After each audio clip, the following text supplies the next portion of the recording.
자, CCI 이슈 한번 같이 확인을 해보겠습니다. 오늘 주제는 뭐냐면 엔저예요, 엔저. 그래서 지금 이제 9월 달인데 엔저가 역대급 최저라고 지금 기사에 언급하고 있습니다. 그래서 이거 한번 살펴볼게요. 일단 현황이죠, 현황. 최근의 현황을 보시게 되면 엔화 가치 하락 수도가 1989년도 이후에 사상 최대를 기록했대요. 그래서 89년도는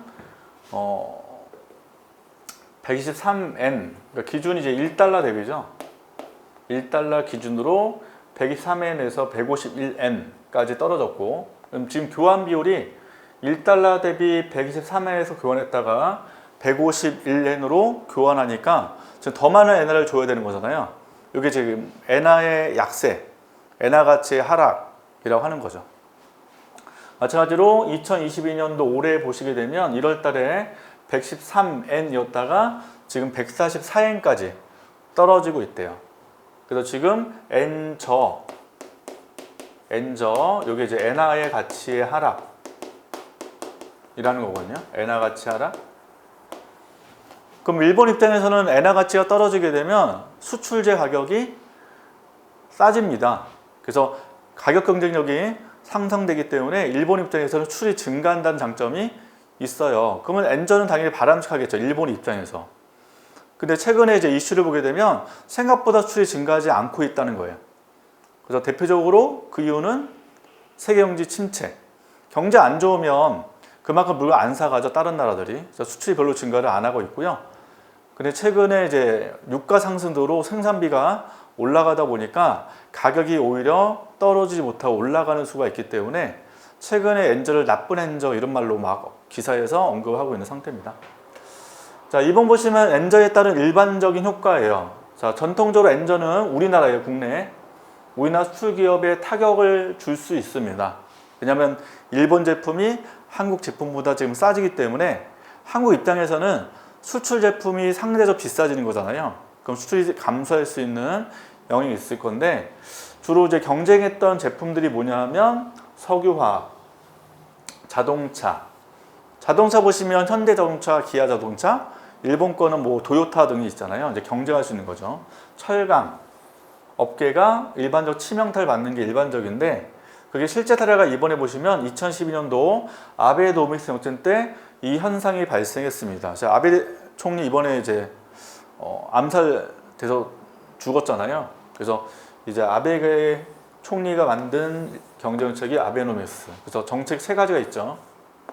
첫 번째가 확대 통화 정책. 확대 통화로 엔화가 약세된 거고, 두 번째가 확대 재정 정책. 세 번째가 구조 조정. 그래서 보통 요거를 이제 세 개의 화살 이렇게 해서 막 기사에서 언급이 되기도 했습니다. 자, 이때 엔저로 2014년도에 수출 증가율이 전년도 대비 2.3%로 감소했대요. 2.3%로 늘긴 늘었는데 왜 줄었냐면 2012년도랑 비교할 때 2012년도는 4.4% 증가거든요. 근데 이것보다 지금 적게 늘었다는 거예요. 그래서 타격을 받았다라는 겁니다. 자, 근데 올해 2022년도는 과연 어떨까를 한번 고민해 보자는 거죠. 자, 올해 특징은 엔화만 약세가 된 게 아니라 원화도 약세가 됐어요. 그래서 이게 이제 약세가 된 이유는 뭐죠? 미국의 금리 인상. 그래서 지금 미국이 금리가 인상이 되면서 엔화도 약세, 원화도 약세, 최근에 위안화도 약세가 발생했죠. 그래서 이게 엔저 효과가 상쇄된 거예요. 왜냐하면 엔화만 약세가 되고 원화 약세가 안 되면 엔화 약세에 따른 효과가 일본에서는 좋겠지만 지금 원화도 약세되니까 이 효과를 상쇄시켰다는 거죠. 자, 그 다음에 한국, 일본의 수출 경합도가 과거랑 비교할 때 0.458로 떨어졌대요. 떨어졌다는 것은 경합도가 떨어졌다는 의미는 경합되는 제품들이 예전보다 줄었다는 거예요. 즉, 가전 하면 우리나라 가전 대표 뭐예요? 삼성, LG죠. 삼성, LG가 세계 시장 대부분을 점유했기 때문에 일본과의 지금 게임이 안 돼요. 그래서 지금 아무리 일본 제품이 싸진다 하더라도 가전제품 한국과는 지금 경쟁을 못하고 있는 상태이기 때문에 영향이 별로 없다는 거고, 자동차 마찬가지. 그다음 자동차 부품이죠. 이렇게 묶어서 전기전자, 화학공업 제품 순으로 출경합도가 크게 떨어지고 있다는 거예요. 최근에 경합도가 높은 나라는 중국이죠. 그죠? 중국과는 지금 경합도가 높아지고 있는 상태이기 때문에 위안화 악세는 한국에 큰 타격을 줄 수 있을 거예요. 자, 그다음 대부분 수입하는 원자재를 달러로 결제하고 있대요. 즉 위안화로 결제하지 않고 엔화로 결제하지 않고 달러로 결제하고 있대요. 그래서 엔저보다는 달러 강세가 더 걱정거리라는 거예요. 자, 달러 강세되면 어떻게 돼요? 수입재 가격이 비싸지는 거죠, 이게. 그래서 일본의 경우도 주로 달러로 거래하기 때문에 똑같은 걱정 요인이 지금 발생하고 있다는 거고. 자, 그다음 2018년도 발생한 문재인 대통령 때 한일간 소재 부분 장비 분양, 소부장이라고 하죠.